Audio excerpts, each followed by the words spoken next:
Phones buzzed, screens flashed, and then the message nobody expected appeared. Buy disabled. Prices sank like a stone. In living rooms and break rooms, shock turned to anger. On Reddit, disbelief flooded the feed. At Melvin Capital, a hedge fund that had bet against GameStop, the pressure finally eased. At Robinhood, the popular trading app, the risk alarms were red. And in a small home office, Keith Gill, Roaring Kitty, refreshed his screen like everyone else. People wanted a villain, but the real story started long before that morning, with a struggling retailer, a crowded bet, and a community determined to test the system. GameStop felt like yesterday's store. Fewer people were buying physical games, foot traffic was weaker, and the pandemic turned more leases into anchors. For many professional investors, the bet seemed straightforward. This business would keep shrinking. They borrowed shares, sold them, and planned to buy them back later at lower prices. That's short selling in simple terms. Profit if it falls, pain if it rises. One of the funds leaning in was Melvin Capital. They weren't alone. The case looked clean. Declining sales, late digital push, and a brand tied to a fading habit. But markets rarely respect clean. Around 2019, a few value-driven investors started to notice details that didn't fit the obituary. New video game consoles were coming, a cycle that historically brought bursts of demand. Costs could be cut. And a new voice arrived, Ryan Cohen, the founder of Chewy, arguing the company could be rebuilt around e-commerce. The idea didn't promise miracles. It promised a chance. Meanwhile, in a small corner of the internet, Keith Gill posted with unusual consistency. In 2019 and 2020, he began building a position when GME traded around $4 to $5 per share. He showed his own money on the line and explained his thinking in plain charts and balance sheet notes. By late 2020, the stock had climbed toward roughly $20. His tone wasn't rah-rah. It was patient. The key point: the stock price didn't reflect the possibility of a turnaround, and the number of people betting against the company looked excessive. Here's why that mattered for real people. When a lot of investors are short, they all plan to buy shares back eventually. If the price starts rising, their losses grow, and some are forced to buy sooner than planned. Those buy orders can push the price higher, forcing more shorts to buy, and the chain reaction continues. It's a squeeze. It turns pessimism into fuel. In GameStop, the scale was unusual. Reports showed more shares were shorted than seemed available to trade. That happens because shares can be lent, sold to someone else, and then lent again by that new owner's broker. On paper, it stacks. In practice, it meant a crowded exit. As Keith's posts gained attention, the audience changed. It wasn't just analysts anymore. It was nurses on night shifts, students between classes, new parents scrolling at 2 a.m. Some bought a couple of shares. Others bought options, small bets that could pay off big if the price jumped. The mood shifted from curiosity to conviction. Screenshots of gains turned into motivation, then into identity. Inside hedge funds, the mood shifted too. Each uptick was a mark-to-market loss. Risk teams tightened rules, increased required cash, and raised the cost of maintaining short bets. Melvin Capital took heavy losses. The story felt like a movie, the crowd versus the pros. But institutions weren't a single character. Some big investors owned GameStop stock from much lower prices and took profits. Others lent shares to shorts or sold options to the new demand. The market was a web, not a boxing ring. By early January 2021, GME pressed into the $40 to $60 range, then accelerated toward $100 as the squeeze began. By late January, momentum and positioning were feeding each other. The crowd kept buying. Shorts felt the walls closing in. And a second force was building under the surface, one that came from those options the crowd loved. It would accelerate everything. Options look simple on a phone. You pay a small amount for the right to buy a stock at a set price within a set time. If the stock runs up, that option can multiply fast. But on the other side of that trade is a market maker, the professional who sells you the option. To avoid getting caught if the stock moves, they often buy some of the stock as a hedge. As the stock rises towards the option's price, they may need to buy more. That creates extra demand right when excitement is peaking. You could feel this in GameStop. In late 2020, as shares hovered near $20, people clustered around round numbers: 20, 40, 60, 100, buying options that would pay if the stock jumped through those levels. In early January 2021, as price pressed into $40, $60, and then surged toward $100, the professionals who sold those options had to adjust by buying shares. Those buys nudged the price higher. Higher prices put more pressure on shorts. Shorts buying to cut losses pushed prices further. The feedback loop was tight. Options pulled dealers in. Dealers buying helped the crowd, and the crowd's buying hurt the shorts. Keith Gill didn't claim magic. His pitch was grounded. Too many people were short. There were real catalysts, and the potential payoff outweighed the risk for him. He told viewers to know their limits. But the mechanics around his thesis, especially the options frenzy, gave the move horsepower. For people at home, this wasn't theory. A teacher bought a small call option and saw it double before lunch. A line cook checked between orders and found his shares up 50% in a day. Messages flew. Should I sell? Hold the line. These weren't hedge fund meetings. They were group chats with nicknames and emojis. Yet their combined actions added up. Inside firms, the tone was different. At Melvin Capital, a portfolio manager saw a 7-figure loss flash on a screen and called the prime broker, the bank-like middleman at Goldman Sachs, asking about margin. A risk manager at Citadel Securities watched models flag extreme as options volume spiked. The math said, buy more stock to stay safe on the options you sold. So they bought. This is where the hidden pipes of the market matter, even if you never saw them. The buying from options dealers wasn't about belief in GameStop. It was about staying balanced. The buying from shorts wasn't optimism. It was survival. And the buying from retail wasn't coordinated in a boardroom. It spread through posts, streams, and a feeling that, for once, they could move the needle. All of this energy pointed toward one morning when the system would reveal its limits. The crowd had the will. The short sellers had a problem. The options added fuel.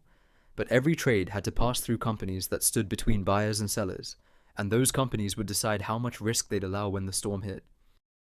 3 days before the buy button vanished, the first warnings didn't hit social feeds. They showed up on risk dashboards. Here's where the mechanics matter.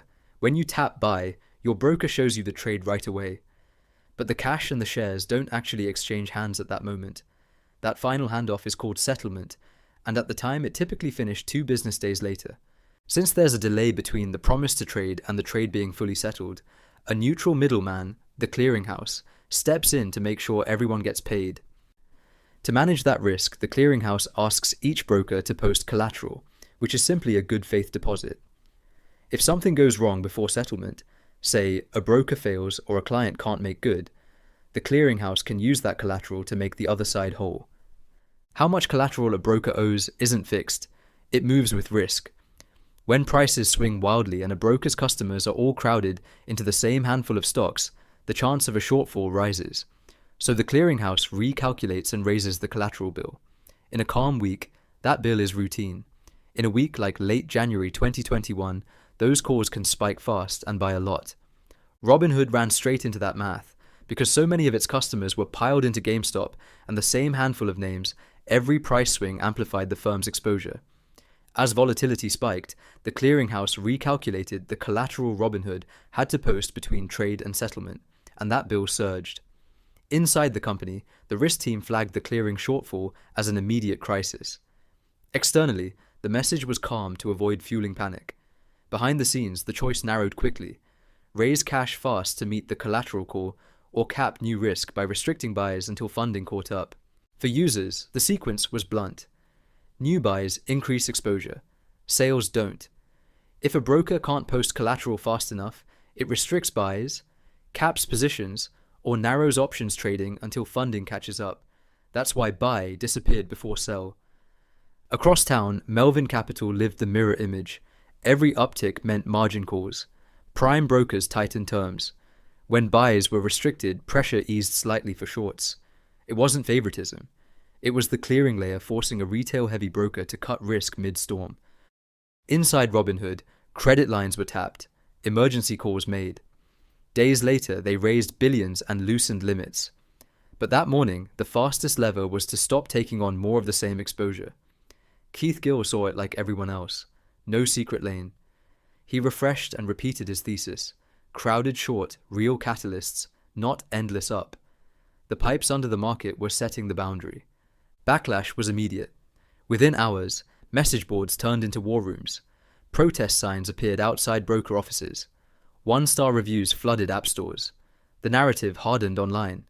Someone made a call, and retail paid the price. Inside Robinhood, the day became triage. Engineers kept the app upright.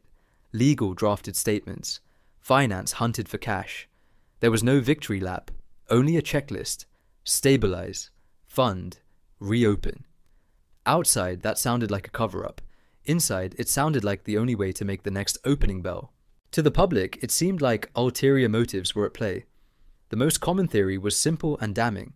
Since Robinhood earned revenue by routing orders to Citadel Securities, and Citadel's affiliate had invested in Melvin Capital after its losses, Citadel allegedly leaned on Robinhood to kill the buy button and save the shorts. A second theory suggests payment for order flow gave Citadel hidden control over Robinhood's decisions. A third insisted that hedge funds coordinated with brokers to halt buys across multiple platforms to crush the squeeze.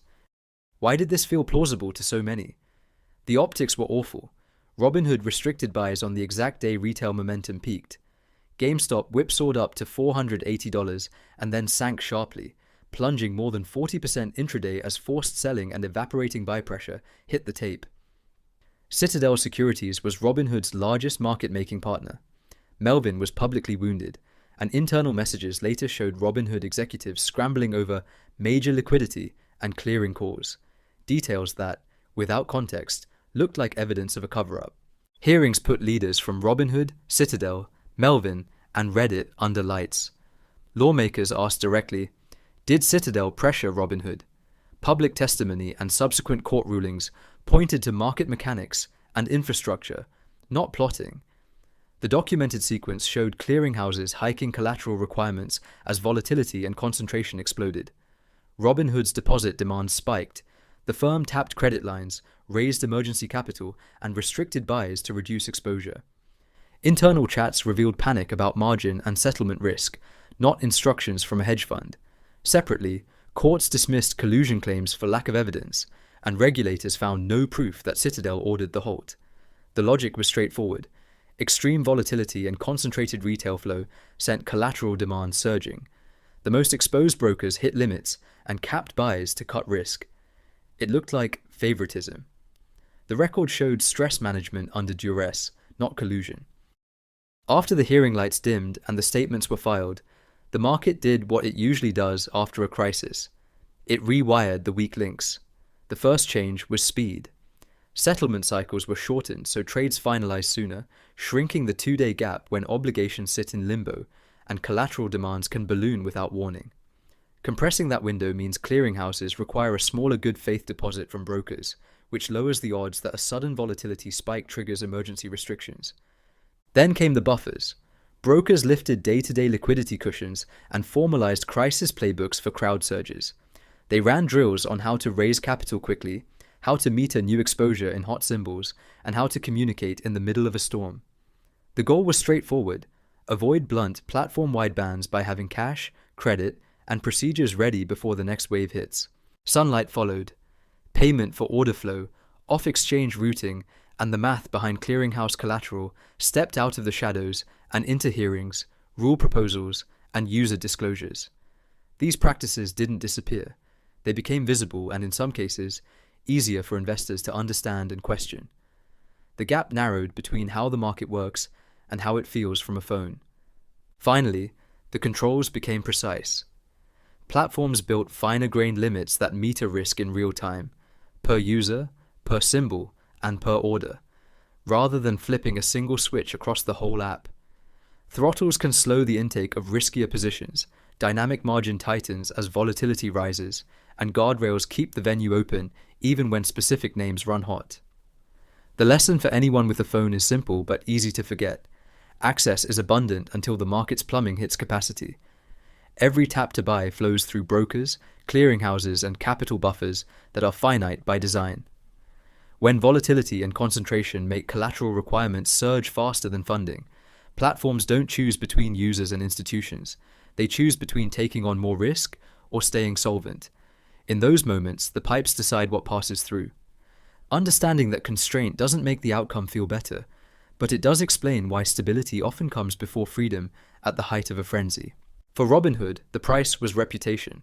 It raised billions and kept operating, but a portion of users never forgot the screen that said, "Buy disabled." For Melvin, it was terminal. Losses and redemptions mounted. The fund shut down. Risk officers added a slide to their decks. Crowd risk is real. Concentration kills. For Keith Gill, life returned to rows and columns. No backdoor, no hotline, just a public thesis, and a volatile stock that no narrative could steady for long. The story wasn't David versus Goliath. It was a stress test. The main takeaway is that access runs on collateral, and collateral runs on time. When requirements spike faster than funding, brokers choose between restricting buys or courting failure. From the outside, that reads as betrayal. Inside, it reads as the only way to make it to tomorrow's open. Like this deep dive? Subscribe for more investigative documentaries on markets, fraud, and the people who move billions. You'll see what happens next.